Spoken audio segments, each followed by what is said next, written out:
Bismillahirrahmanirrahim. Assalamualaikum warahmatullahi wabarakatuh. Alhamdulillah pada sore hari ini kita bisa bertemu kembali. Dan pada hari ini kita akan membahas tentang ulumul hadis.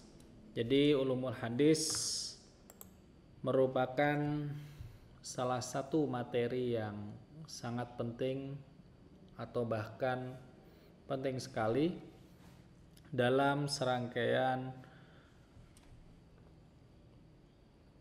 pelajaran dalam studi hadis.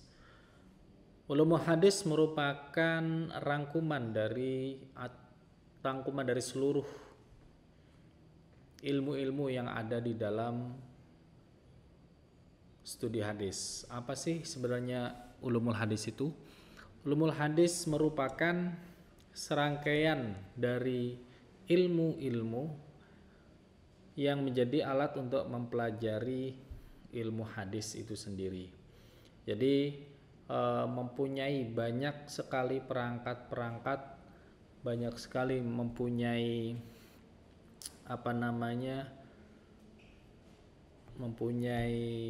suatu alat atau perangkat ilmu sendiri. Jadi ilmu alat untuk mempelajari hadis itu sangat banyak sekali.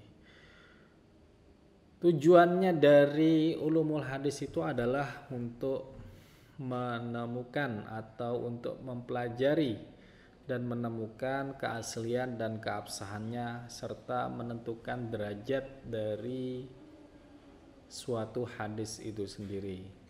Apakah dia akan bisa menjadi sahih, akan bisa menjadi hasan maupun akan bisa menjadi dhaif. Oleh karena itu, ilmu hadis atau ulumul hadis itu menjadi rumah besar dari pelajaran hadis itu sendiri. Dan ilmu hadis itu adalah salah satunya yang termasuk di dalam ulumul hadis itu sendiri. Sebenarnya apa sih yang menyebabkan terciptanya ulumul hadis? Kemarin kita sudah mempelajari tentang sejarah ilmu hadis, bisa dilihat di channel atau di video sebelumnya. Di situ kita belajar tentang sejarah dari hadis, mengapa muncul ilmu hadis, dan di situ pula muncul juga ilmu-ilmu yang lain yang menjadi katalisator dalam mempelajari hadis. Sehingga kemunculan tersebut disebabkan oleh muncul hadis-hadis yang kurang baik dalam penuturannya dan disampaikan oleh orang-orang yang kurang kompeten dalam di bidangnya.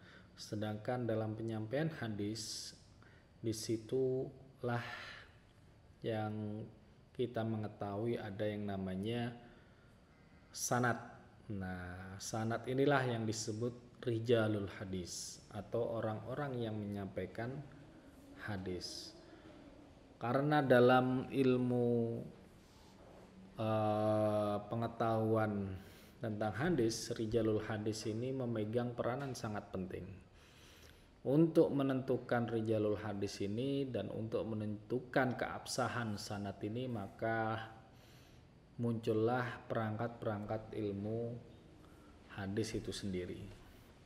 Jadi karena banyak yang tidak kompeten, akhirnya muncul beberapa ilmu untuk mengklarifikasi atau untuk menentukan derajat seseorang dan lain sebagainya oleh ilmu hadis sendiri. Oleh karena itu, kita akan berkenalan sekilas tentang beberapa ilmu hadis yang ada di dalam ulumul hadis. Bismillahirrahmanirrahim.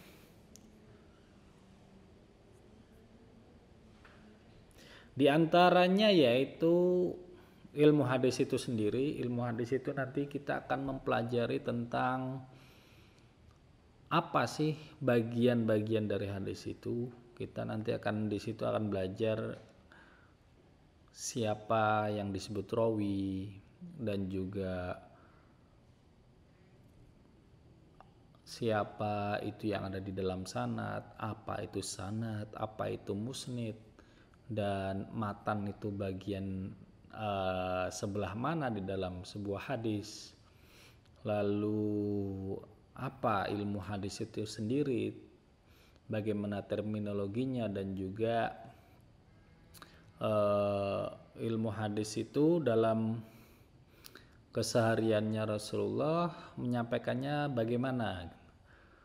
Apakah bil qaul, ataukah dengan menyuruh, ataukah dengan memperhatikan sahabat, derajat manakah yang lebih tinggi dan yang paling afdol. Begitu juga tentu saja kita akan belajar tentang istilah-istilah dalam ilmu hadis. Artinya apa itu athar, apa itu qaul, terus apa itu sunnah, apakah sama sunnah dengan hadis, dan lain sebagainya. Itu sekilas yang akan dibahas oleh ilmu hadis sendiri.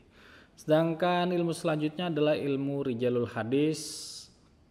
Ini megang peranan penting yang akan kita singgung nanti.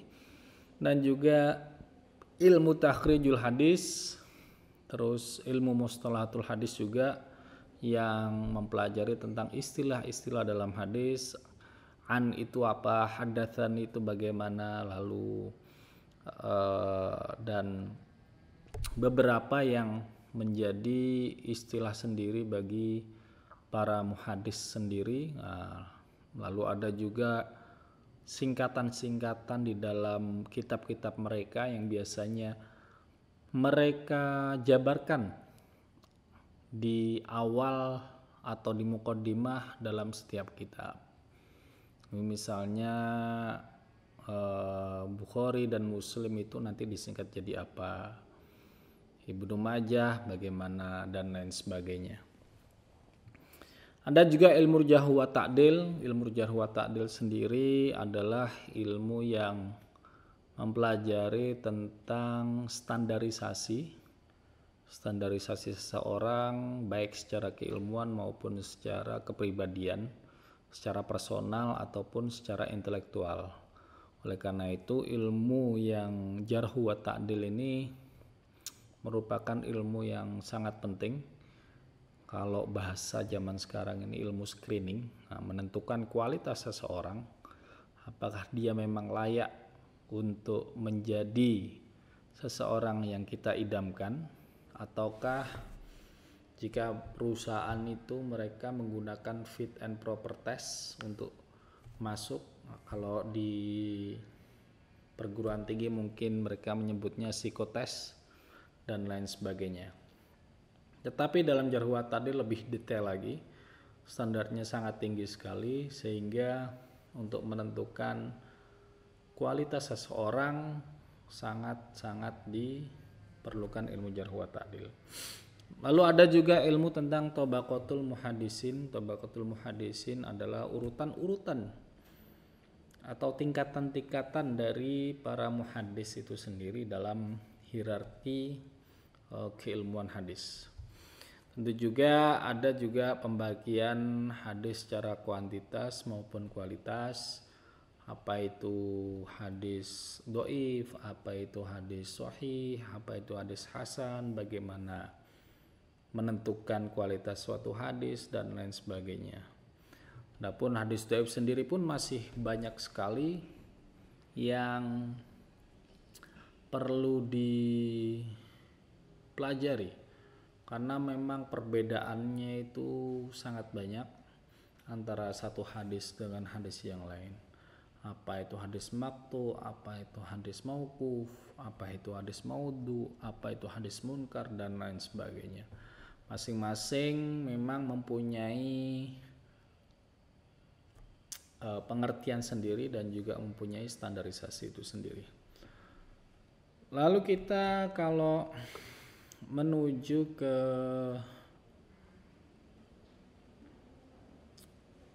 beberapa yang akan kita kupas hari ini adalah kita coba kupas ilmu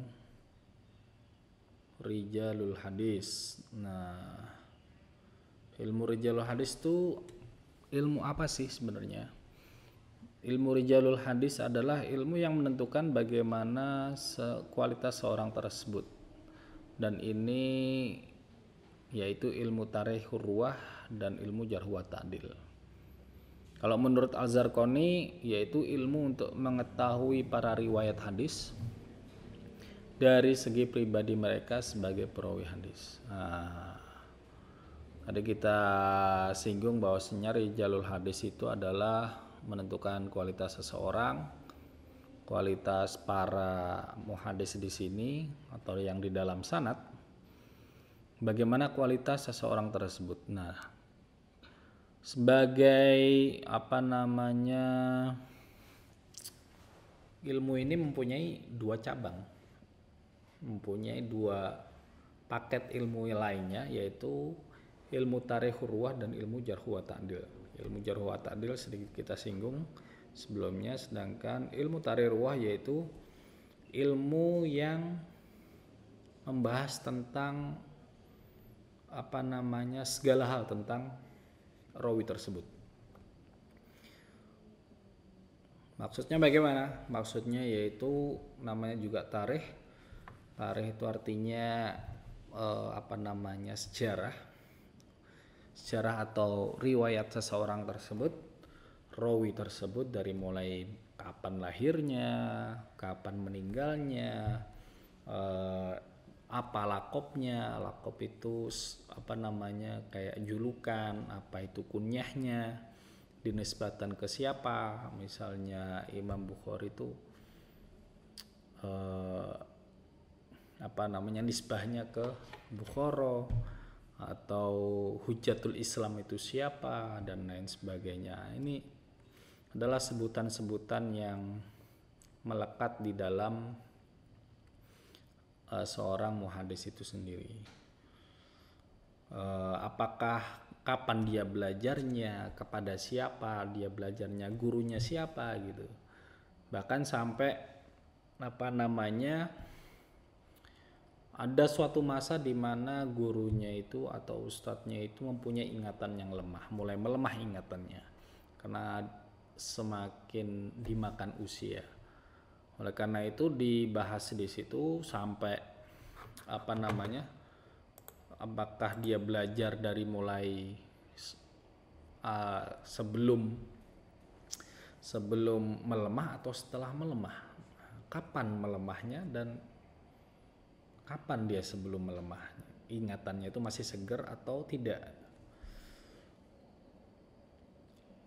Terus asal negaranya, dia dari negara mana, tempat meninggalnya, dan juga perjalanannya dari seorang rawi untuk mencari hadis maupun untuk mencari ilmu. Jadi sangat detail sekali. Dia belajar di mana, dengan syekh siapa, kapan, di negara mana, setelah itu dia rihlah kemana lagi. Artinya ini biografinya, kalau bisa dibilang zaman sekarang ya biografinya seseorang tersebut. Oleh karena itu ini sangat sangat penting sekali biografi dari seseorang rawi tersebut. Ini sangat berbeda ya. Berbeda dengan yang hari ini kita nampak, yang terlihat dari dunia informasi, bahwasannya kalau di dunia informasi, di dunia informatika itu hanya melihat peristiwa yang terjadi berdasarkan fakta-fakta yang ditangkap oleh alat dan orang yang memiliki keahlian khusus di bidang ini. Data konkret, kemampuan intelektual merupakan tingkat kesohihan suatu informasi. Tapi di sini tidak memperhatikan keadaan moralitas bagi seorang pembawa berita. Oleh karena itu,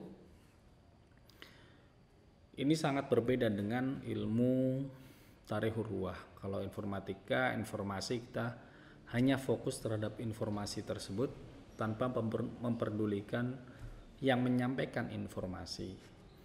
Dilihat faktanya, bagaimana buktinya kalau di persidangan seperti itu. Lalu saksinya siapa, ada nggak rekamannya, dan lain sebagainya. Tetapi yang menyampaikan berita tersebut tidak diperhatikan. Berbeda dengan di ilmu hadis, moralnya pun juga diperhatikan yang lebih mendalam. Apa sih fungsi dari ilmu tarikh ruwah? Fungsi dari ilmu ini adalah untuk menghindari manipulasi hadis yang dilakukan oleh perawi yang dusta. Jadi contohnya adalah ketika ada seseorang yang menyampaikan bahwasannya dia bertemu dengan si Fulan A pada perang Armenia tahun 100, katakanlah tahun 100 Hijriah.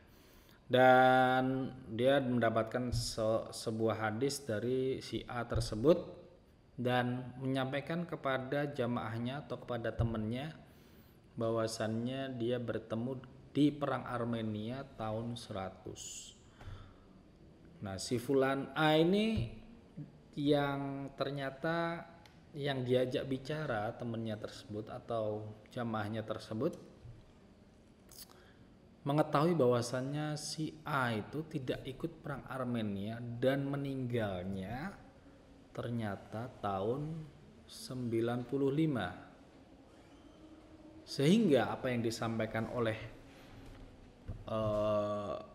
penyampai hadis tersebut ketahuan bahwasannya dia berbohong, menyampaikan sebuah hadis dan mendapatkan langsung dari si A tersebut di dalam perang Armenia ternyata salah besar.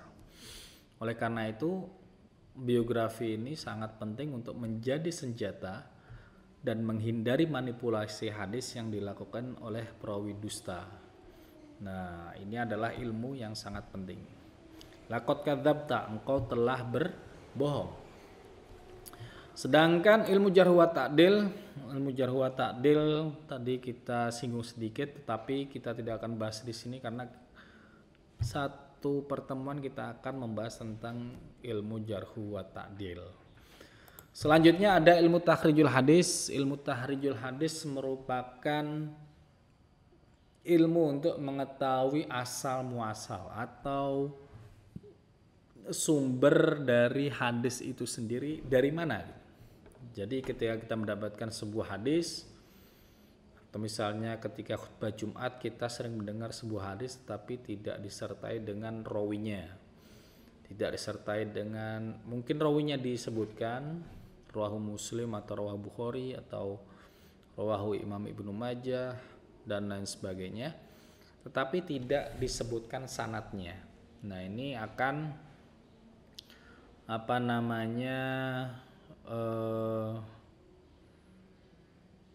menyulitkan untuk menentukan kualitas hadis tersebut. Oleh karena itu ada pula yang menyebutkan sanadnya tapi tidak menyebutkan sumbernya.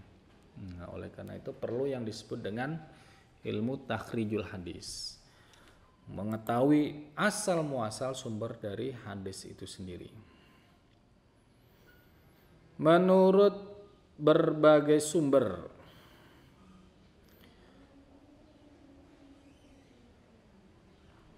menurut Mahmud Tohan mendefinisikan bahwasanya penelusuran atas lokasi hadis dalam sumber-sumbernya yang asli yang menyebutkan hadis beserta sanadnya untuk kemudian dikaji kualitas hadisnya.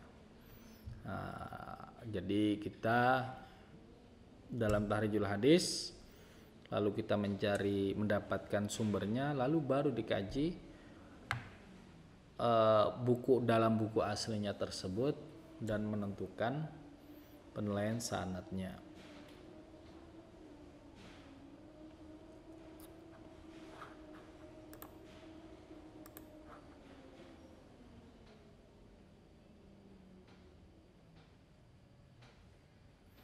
Oke, Jadi apa namanya, dalam mengkaji ilmu tahrijul hadis, setelah mengetahui hadis dan mengetahui bahwasannya hadis tersebut telah datang bersumber dalam literasi asli, oleh karena itu menemukan dalam literasi asli itu sangat adalah tujuan akhir dari ilmu tahrijul hadis. Bahkan ada yang menambahi, belum sampai di situ, kita harus meneliti kualitas sanad hadis itu sendiri. Terkadang literasi yang bukan kitab hadis bisa dijadikan juga dikategorikan sebagai sumber asli, seperti halnya Tarikhut Tobari dan karya Asy-Syafi'i. Kenapa? Karena literatur non hadis dapat dikategorikan sebagai sumber hadis ketika ia menyebutkan hadis beserta sanadnya yang dimiliki sendiri oleh penulisnya. Jadi kalau misalnya penulisnya nih seorang muhadis punya kitab lain yang bukan khusus untuk hadis, tetapi dia sendiri mempunyai sanad, maka boleh itu dijadikan menjadi kategori, menjadi sumber utama dari atau literatur asli dari kitab hadis tersebut, karena dia seorang muhadis sendiri, cuma tulisan hadisnya nyampur dengan pembahasan lainnya, pembahasan fikih, pembahasan tafsir, tetapi tidak khusus hadis.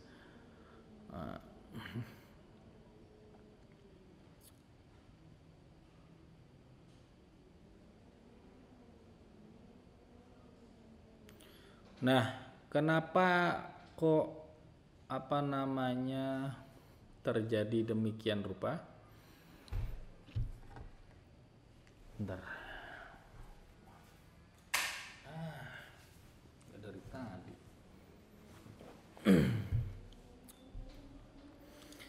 Mengapa ini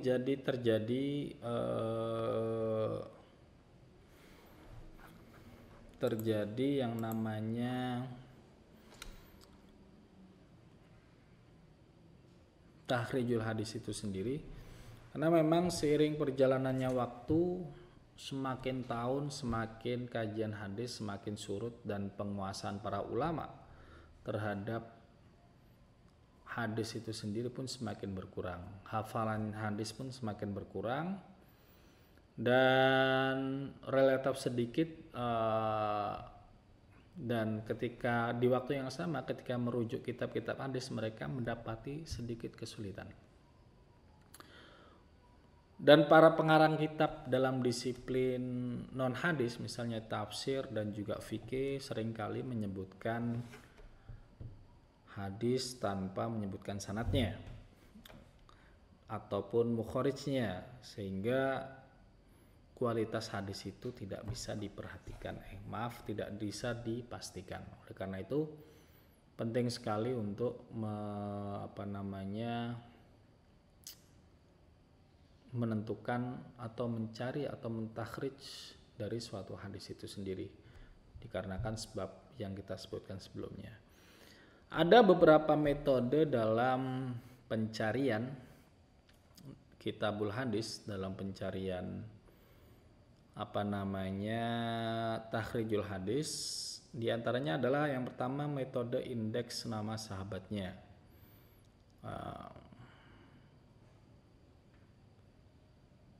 Bagaimana kalau nama sahabat itu, nama sahabat biasanya ada di atas setelah, kalau di bawah, di paling ujung biasanya sebelum, maksudnya yaitu di paling ujung sebelum qala Rasulullah. Nah, itu sebelumnya biasa namanya sahabat. An Abi Hurairah qala Rasulullah misalnya, atau An Ibnu Abbas, biasanya terkenal sahabat yaitu An Ibnu Abbas, atau An Aisyah radhiyallahu anha. Nah, itu juga istri Rasulullah. Nah, jadi orang-orang yang satu zaman dengan Rasulullah itu dan bertemu dengan Rasulullah serta Islam di masa Rasulullah itu disebut dengan sahabat dalam terminologi ilmu hadis. Jadi kalau misalnya nggak Islam gimana? Kalau nggak Islam belum bisa dikatakan sahabat, karena syaratnya untuk menjadi sahabat itu harus seorang yang Muslim.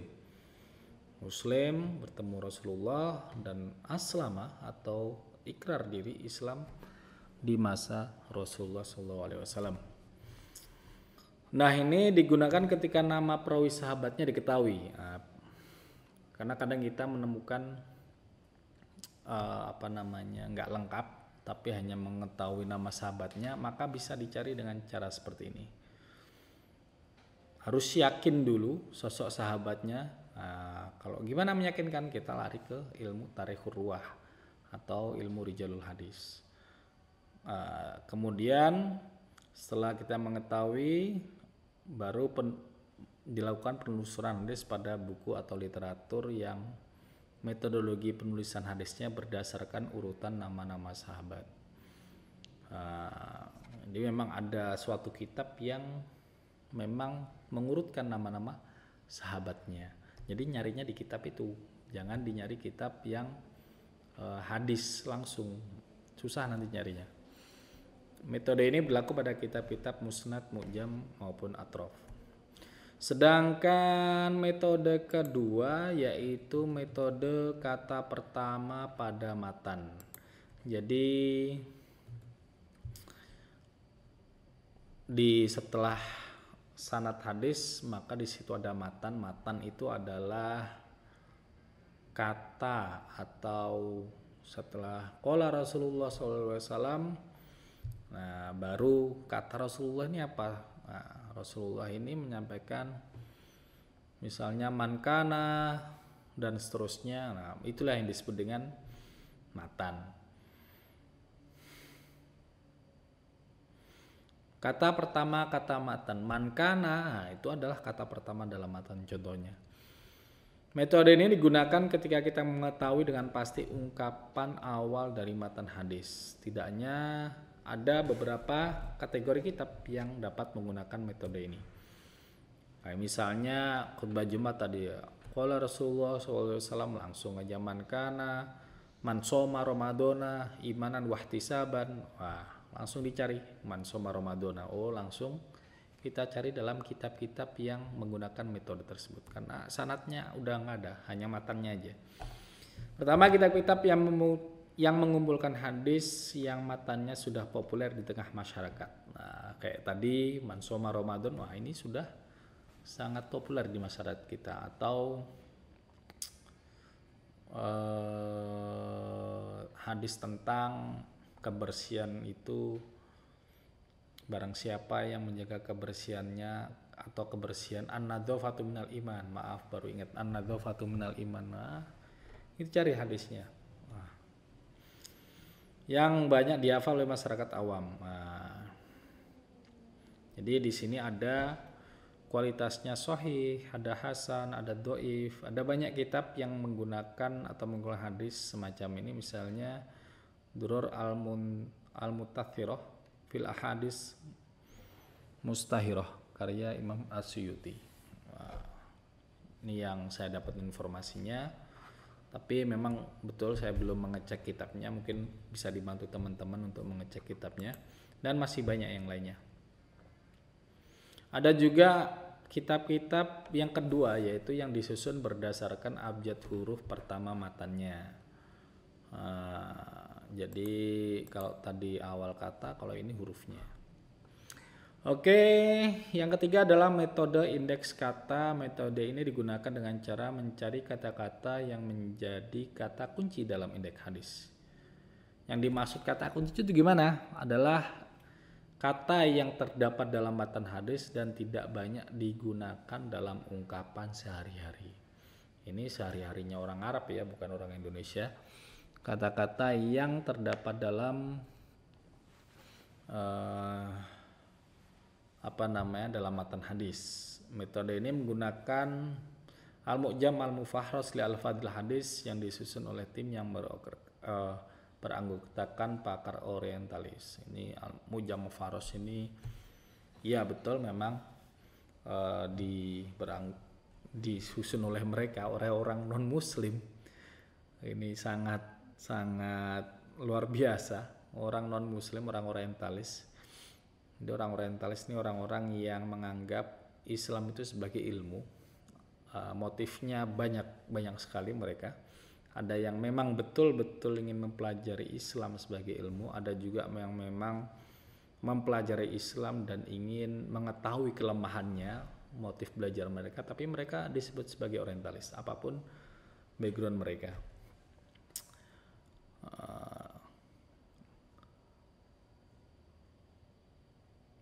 Dan lain sebagainya. Lalu ada juga metode tematis hadis. Metode tematis hadis itu gimana? Metode tematis hadis itu adalah digunakan orang yang memiliki cita rasa atau dzauq ilmiah yang memungkinkannya menentukan tema bagi hadis yang sedang dikaji. Ataukah dia mempunyai, dalam hal ini orang tersebut memang harus sudah betul-betul berpengetahuan luas tentang Islam maupun tentang hadis, sehingga pengetahuannya itu bisa menyusun tema, memperkirakan hadis ini masuk ke tema apa ya. Mungkin ini masuk bertema akhlakul karimah, atau mungkin hadis ini masuk dalam akidah. Oh, hadis ini ternyata masuknya dalam bab fikih. Oh, bab fikih toharoh. Tapi bisa dipakai juga ketika dalam fikih keluarga, misalnya ketika berhubungan dengan menggauli istrinya, bagaimana toharohnya dan lain sebagainya. Jadi orang ini harus mempunyai pengetahuan yang luas, wawasan yang luas tentang hadis dan juga Islam. Oleh karena itu dia melakukan penelusuran dalam kitab atau literatur yang diduga memuat hadis ini beserta sanadnya. Oke, jadi memang hadis tematik atau bertemakan ini nggak luas pembahasannya. Lalu ada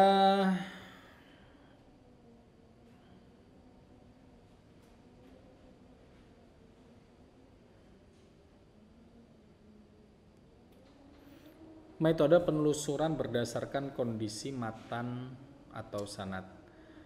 Beberapa kitab atau literatur mengoleksi hadis yang memiliki kekhasan tersendiri. Kekhasan ini bisa ada dalam sanad maupun matan hadis. Jika hadis yang dikaji memiliki ciri dan tanda kepalsuan, ini dia. Kalau dia memiliki cara atau tanda ciri-ciri atau misalnya tanda kepalsuan, dapat melakukan penelusuran dalam kitab yang khusus dalam hadis palsu. Ternyata ada juga kitab yang khusus dibikin oleh ulama mengumpulkan hadis palsu.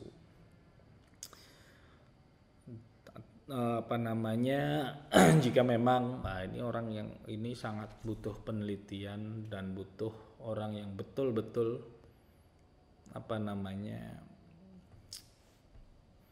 betul-betul kompeten dan menentukan hadis palsu ini sangat sulit kalau tidak memiliki dzauq ataupun mempunyai feeling yang kuat. Terus yang terakhir, yang keenam itu adalah zaman sekarang itu kita mempunyai alat yang canggih yaitu komputer, bisa juga menjadikan tahrijul hadis dari komputer tersebut, misalnya lewat internet ataupun lewat suatu software. Biasanya yang terkenal yaitu Maktabah Syamilah. Di situ sudah tinggal klik mencari apa katanya hadisnya, lalu di tag kitab-kitabnya yang pengen dicari, langsung 3 kitab 4 kitab pun juga bisa.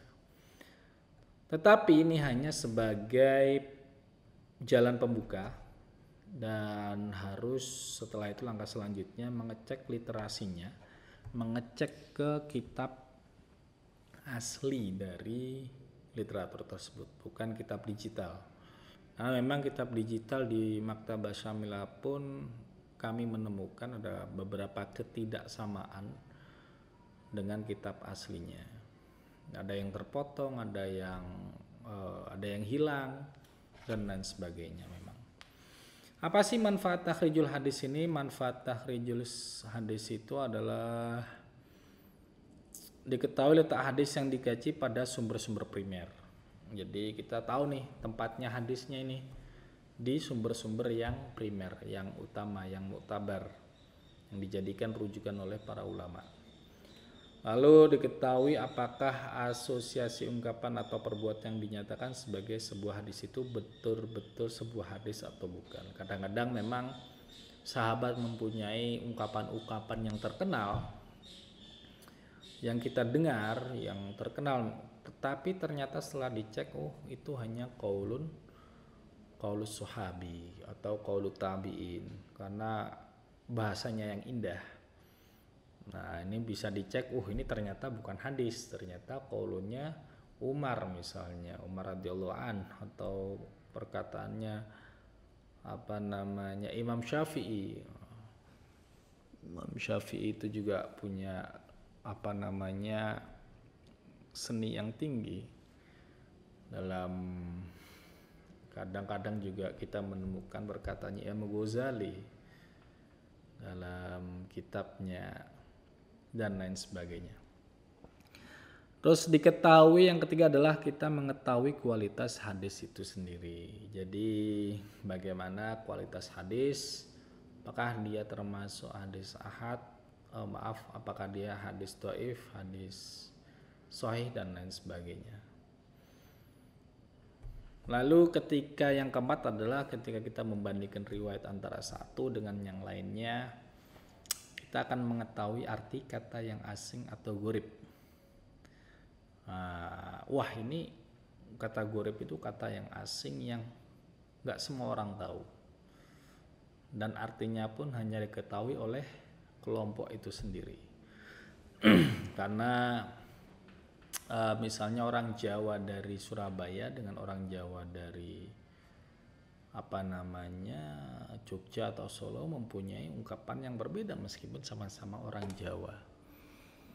Ya, bahasanya udah hampir berbeda sekali. Begitu juga dengan bahasa Arab, antara satu suku dengan suku yang lainnya pun belum tentu sama, berbeda. Antara yang di kota dengan yang di desa pun terkadang menemukan perbedaan yang sangat berbeda. Kadang juga artinya sama tetapi ungkapannya berbeda dan lain sebagainya. Kita juga bisa mengetahui kondisi yang melatar belakangnya atau asbabul wurud, kondisi hadis. Lalu ada juga misalnya kondisi hadis ini udah dinasah ataupun udah dimansuh oleh hadis yang lainnya dan lain sebagainya. Banyak sekali kita menemukan manfaat dari pelajaran ini. Oke, baiklah, itu sampel dari dua ilmu dari ulumul hadis. Di antara karya ulamanya yaitu Muqaddimah Ibnu Shalah, itu sangat terkenal. Ada Tadribur Rawi fi Shahih Taqribun Nawawi, itu juga salah satu di antara kitab ulumul hadis. Oke, dengan begitu kita akhiri dalam pelajaran kita hari ini sesi ulumul hadis dengan menampilkan dua sampel ilmu dalam ilmu hadis itu sendiri. Terima kasih. Assalamualaikum warahmatullahi wabarakatuh.